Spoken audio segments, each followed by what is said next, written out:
Hello everyone, welcome back. So Reno Omokri brought two Republicans from US to come and debunk the alleged Christian genocide in Nigeria. So according to Reno Omokri, he said that America is the reason Nigeria is facing the terrorism problem, that US caused the problem and they need to, help Nigeria to fix it. And at the end of the day, he tried to force this man to admit that there is no Christian genocide. But I love the answer he gave to Reno Omokri that it is too early to conclude because they are still investigating, right? But before I allow you guys to watch the full interview, I hope you guys saw this particular trending video yesterday where bandits and terrorists are having another peace talk across 5 different local governments in Katsina State. My people, the level of energy, resources Nigeria government is using to debunk this alleged Christian genocide in Nigeria, if they can use this level of,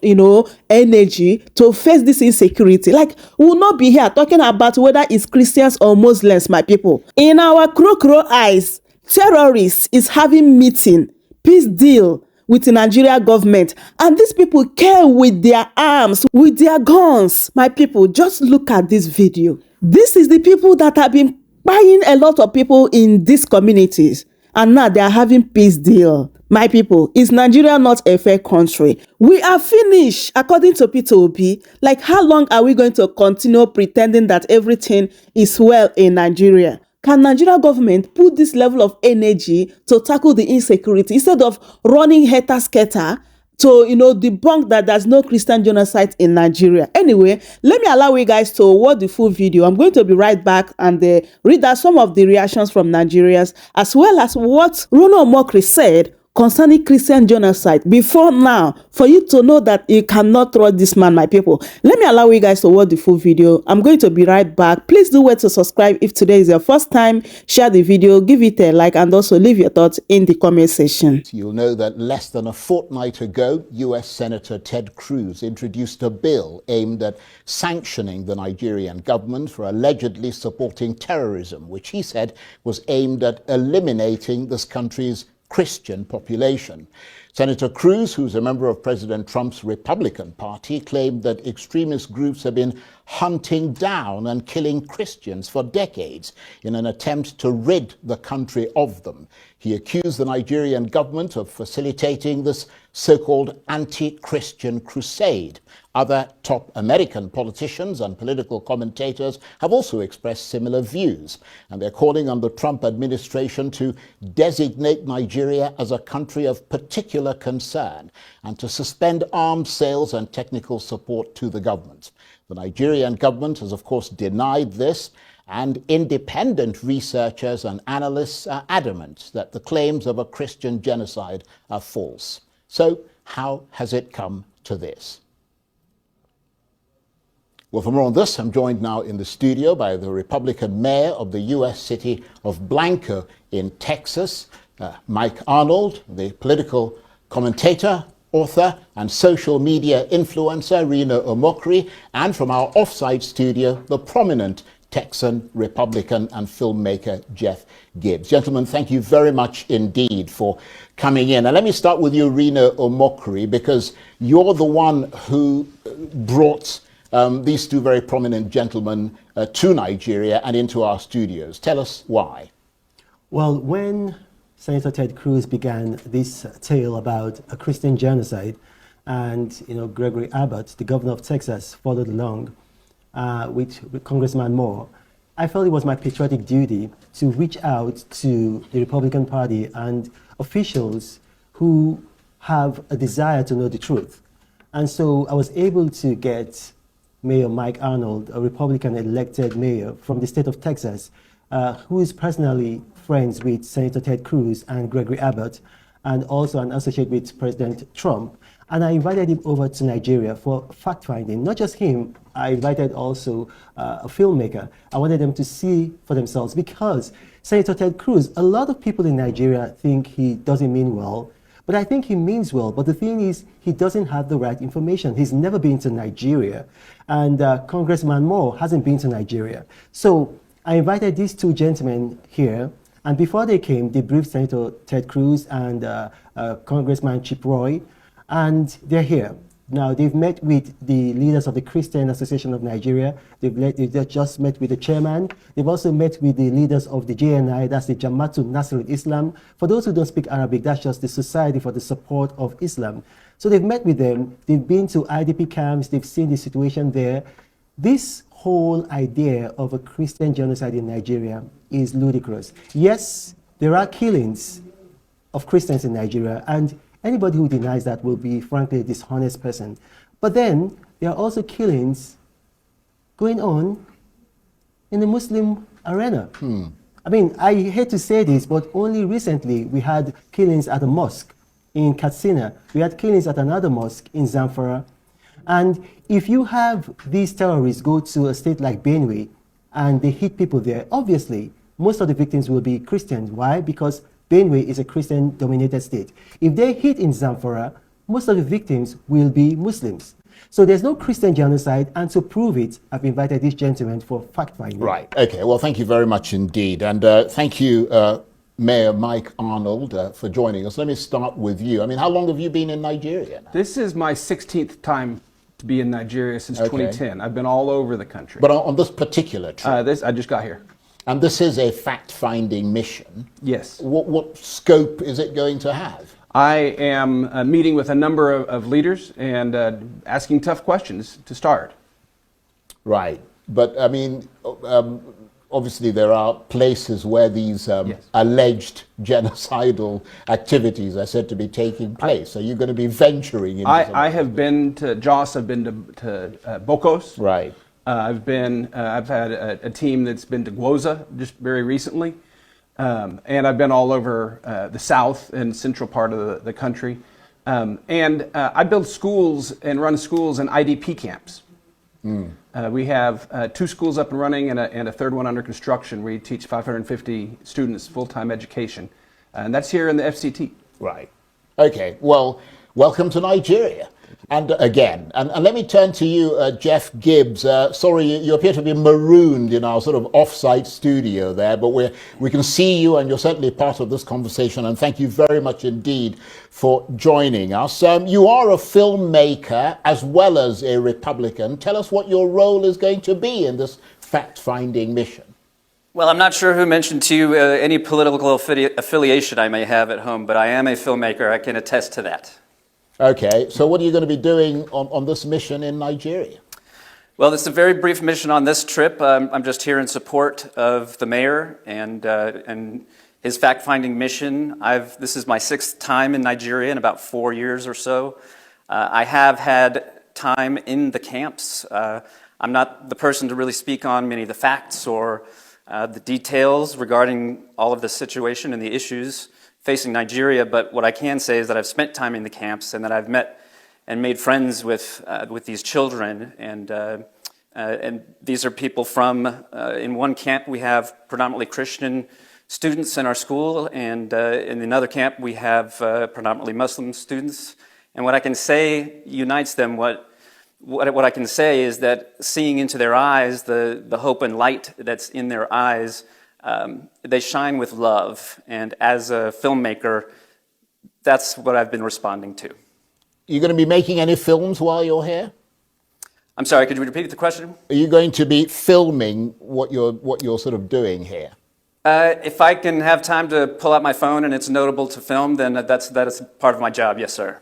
Right, okay, let me come back to you, Reno, because, I mean, let's be honest, and we appreciate the fact that you brought them down to sort of try and gather facts and take it back to sort of the United States. But I mean, what the problem appears to be, from one point of view, is that this country has in fact been invaded by a lot of jihadi terror groups. I mean, some of them coming from across the Sahel and all the rest of them who have their own agendas that they're trying to pursue, some of which might include eliminating non-Muslim groups. I mean, but the point, of course, is that that's not official government policy, is it?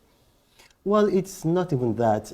These guys, they have an agenda against secularity. You've got to understand that. Their agenda is against secularity. Nigeria is a secular nation, and they are against secularity. And in keeping with that agenda, they will attack Muslim groups and Christian groups who are in support of that secularity of Nigeria. So if you, you got to go down memory lane. How did this start? This started in 2011 when the Obama administration intervened in Libya. And Gaddafi had a legionnaire army. For those who don't understand, that's a mercenary army, a foreign army. Even in this country, some activists that I don't want to name were trained in Libya. Charles Taylor was trained in Libya, Fode Sanko in Libya. And so when he fell, these individuals, they left Libya and then they came to the Sahel. They had money, they had training, they had skills. And so they came here, and it's not just in Nigeria. People seem to just pick on Nigeria, but throughout the Sahel, they came and they've been causing mayhem. So they led to the toppling of democratic governments from Burkina Faso to Mali and Niger. And they're trying to do the same thing here. So this is a fight against secularity. It's not a Christian genocide, and it's nothing to do with moderate Islam. So what are you telling them about, where are you taking them across Nigeria, and what are you telling them to do with what they get? They're going to go back to Texas and sort of take the facts they've gathered back to Ted Cruz? Senator Ted Cruz was briefed before they embarked on this trip, and the mayor can speak for himself, and not just Senator Ted Cruz, all the persons. We're having a press conference tomorrow, 4 p.m., right here at the Hilton, and the international community, the world press are going to be there, Reuters, Bloomberg, and a couple of other people are going to be there. I suppose that Arise will also be there. Now, the thing is, they are here on a fact-finding mission, so I cannot put actions into their hands. Yes, of course. Put words into their mouth. So if they tell me they want to see this, they want to go here, that's the basic idea of a fact-finding mission. Already, they've met with the chairman of the Christian Association of Nigeria, they've met with the Secretary General of JNI, and they're going to meet with more people. So they go where they want to go, and at the end of the day, they're going to take the facts, present them to the policymakers in the United States, and this idea about making Nigeria a country of particular concern must die. Because if you do that, you're enabling the terrorists and you're punishing ordinary Nigerians, Christians and Muslims, the very people that Senator Ted Cruz says he wants to help. And Mayor Arnold, in reality, Nigeria's, you say you've obviously been here a number of times. I don't know how much sort of homework or whether your previous visits were in any way related to what you're doing now, but Nigeria's conflicts are multifaceted. They're driven by ethnic rivalries, there are land disputes, there's pure criminality, with religion often taking a secondary or tertiary position. Boko Haram, for example, which emerged in Maiduguri in the far north Borno state in 2009, positioned itself against the Nigerian state as an apostate entity, not against any single religious group. And in fact, most of their victims have been Muslims. I don't know whether you're aware of that sort of thing. And this is coming from people who are non-Muslims. Well, since 2019, this is my 6th time in Nigeria since then. It's been entirely focused on understanding and telling the story of the internally displaced. And the filmmaker, Mr. Gibbs, is my producer for a film a documentary film that we've been producing now for many years, all through Nigeria, and getting the stories and profiles of these displaced people, which I'm startled that people don't talk about that more. There's estimates anywhere from 4 to 10 million Nigerians who were peaceful, productive people that are now denied and ground down and given no chance to get back.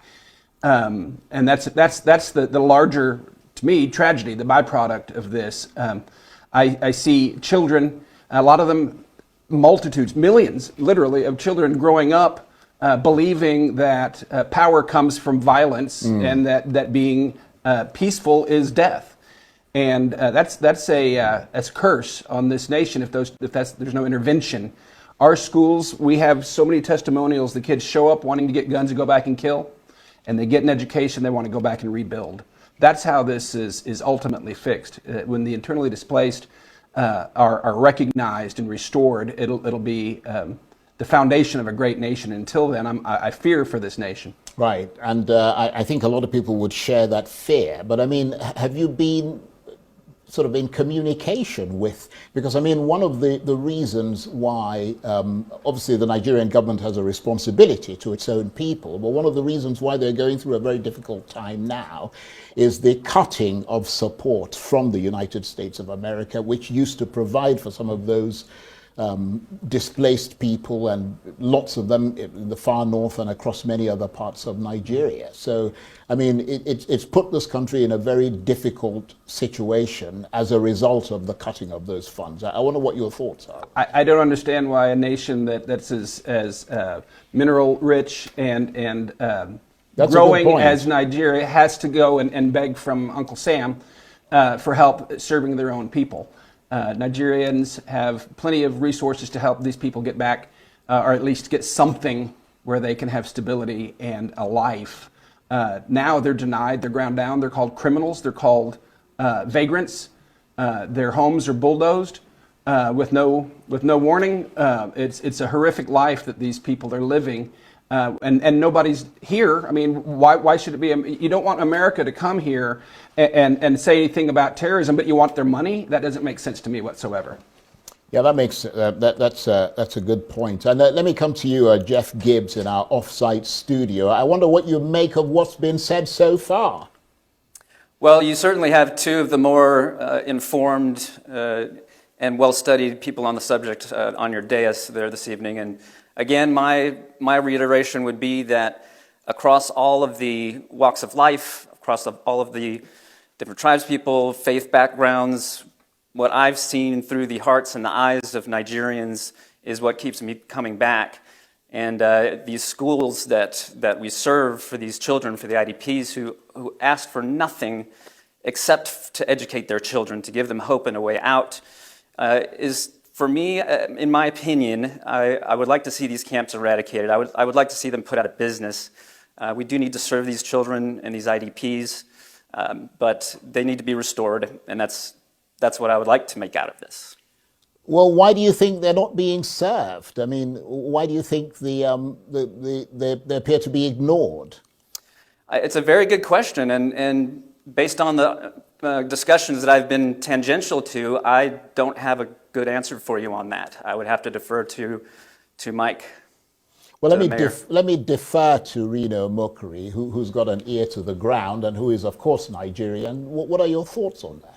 Well, I think what the mayor said and what you said, I mean, I don't think you guys have addressed the issue. You see, there is a moral responsibility on the United States because this problem was brought to Nigeria's doorstep by the actions of the Obama administration. If the Obama administration had not intervened in Libya, if Gaddafi was a nasty piece of work, but he stabilized his country. If Gaddafi had not been killed, and if all those foreign mercenaries hadn't left Libya to come here, Boko Haram started, they were not violent at the beginning. Mohammed Yusuf used to have debates. He had a debate with Issa Pantami. He had a debate. That's what he was doing. He was killed, and then these guys came in and they did a hostile takeover of Boko Haram, and then that was what happened. They had arms. If the United States had not done what they did in Libya, we would not be facing a torrent, not just us, the Sahelian countries. So they just say that, okay, well, we've got minerals and we've got this, and you don't know. No. Listen, you have a moral responsibility. The United States has a moral responsibility because government is a continuum. You know, so we've seen in cases whereby the United States has paid reparations. We're not asking, under Obama, they used a law called the Leahy Law after causing a problem to deny this country weapons. We had to go and purchase weapons on the black market. So Nigeria is paying a price for a problem that we did not cause. So, I mean, I don't want people to just come here and just say, oh, look, our president did say, I think this was about 2 months ago, that, look, I don't need President Trump because I have met my revenue target. We're doing the best that we can as a country. We're fighting corruption. We're growing our economy. Our economy has grown. I mean, we've added $67 billion to our economy in 2 years. The last quarter, it grew by 4.3%. Our economy is growing faster than our population. But this problem was caused by the actions of the Obama administration. Thank God for a good man like President Trump that lifted the objections of the Leahy Law and began selling weapons to us, like, for example, the Toscano jets. But the United States caused this problem, and they need to help us fix it. I wonder what your reaction is to that, Mayor Arnold. I mean, the suggestion is that part of the problem in this country was sort of initiated, if you like, certainly enabled by the United States and its policies in Libya. It was not just policies in Libya, but the policies here. Barack Obama, his Arab Spring foreign policy, I believe he endeavored to do a takeover or facilitate one here in Nigeria. We've got not prepared to release it yet, but hard proof that Obama was very much behind the advance of Boko Haram, intentionally so. And Obama holds a lot of the blame. There's no doubt about it. So, I mean, I guess the million-dollar question is, how do we change the narrative in America? Let me come to you, Jeff. You're a filmmaker. That is a powerful way of getting emotively through to the American people. It is, yes. Filmmaking is an extremely powerful platform. It involves all of the senses, and it's part of my intention and part of our goal is to bring awareness to the situation. It's not my job to agree with certain facts or disagree with others. That's not my place. So this film, it's meant to bring awareness. This is an excellent time for it. The world we're just starting now. Mike and I have been at this for years, trying to tell people about it, and it's just breaking now kind of on our shores. And the attention is there for it, and I would like the truth to be heard, and I would like to see hate fought with love. Okay, and Reno, let me just get you to summarize what has happened today, and the most important thing, I suppose, how do we change the narrative in America? Well, what has happened today is that these fact finders have come and they've met with the leadership of CAN. They've also met with the leadership of JNI, which is the apex Muslim or rather Islamic body. And for one, they've agreed that there's no Christian genocide. Mayor, am I right? I'm fact-finding, Reno. I don't know the legal definition of that term, and I think it'd be premature and diminish my credibility. I think that's a good point. Okay, but I think I would diminish my credibility if I made a declaration before the fact-finding. I mean, you've literally got to Nigeria, so you need time to sort of do your homework. I know that there are victims on both sides. Okay, excellent. So that's the thing. So we've been able to establish that there are victims on both sides and that these individuals are terrorists. And the point of it all is that by the end of their fact-finding mission, when they go back, when they brief the American policymakers, this whole idea of making Nigeria a country of particular concern will be squashed, will be... So that's the ultimate aim. That's the ultimate aim, because if that happens, it's precisely ISWAP and the terrorists who are going to benefit, because that's what they've been wanting. They've been wanting to grow anti-American sentiment in this country. And the people they'll be hurting are the people that they want to help, which are the ordinary Christians and Muslims in Nigeria. So my people, that is it. I hope you guys had everything they discussed here. So concerning Reno Omokri, who is now saying that there's no Christian genocide in Nigeria. So this is what Reno Omokri said before he now joined APC. He said, their voice is so loud, condemning injustice against Muslims in USA, yet very silent in condemning genocide of Christians in Nigeria. And also, this is what he said during Buhari tenure. He said, even Buhari, Osibanjo cannot say extremist Muslims aren't killing Christians. And now, the same Reno Omokri are forcing these men from US to accept that there's no Christian genocide in Nigeria. My people, wonder they say shall never end. So let's look at some of the reactions, like what Nigerians are saying concerning this particular interview.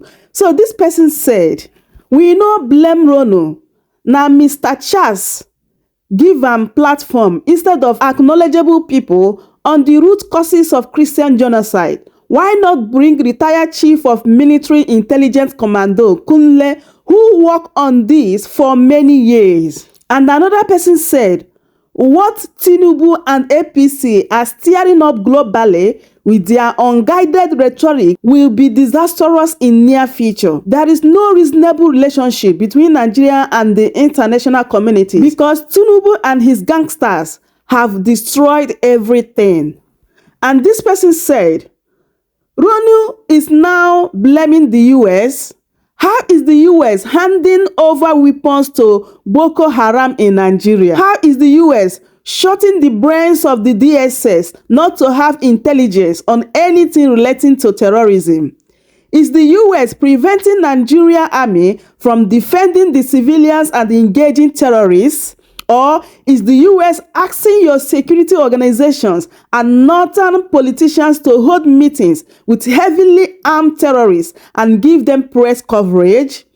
Is the US releasing terrorists and pardoning drug dealers and violent criminals? Nigeria is not ready if people without honor like Reno are brought to defend the indefendable.